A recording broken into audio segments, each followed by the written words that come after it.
Here's Charlie Dickens, chapter 59, entitled Bike.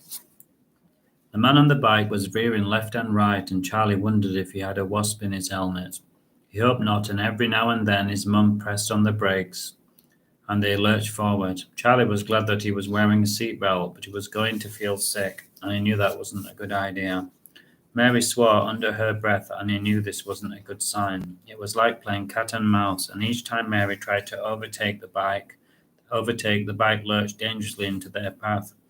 Damn, said Mary, and once again they fell back in their seats. Why won't he let us pass? Said Charlie innocently. Because he's a man and he's stubborn, said Mary, getting more and more cross with the situation.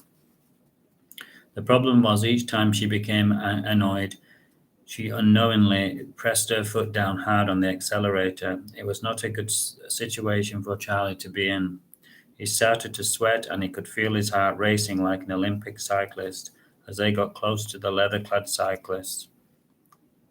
He began to drift into a daydream, and before anyone could say nonsense, he sat astride the huge seat of the silver motorbike. It was like being on the back of a wild animal, and it throbbed and purred beneath him. This didn't worry Charlie or Spider-Man as he now was, and he bobbed and weaved among the traffic with ease.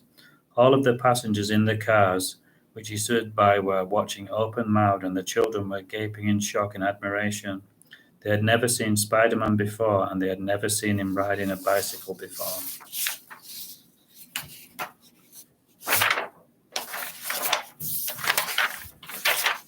He waved back with one hand on the handlebars as he oozed confidence. Suddenly, the lorry in front veered left to right in a crazy way.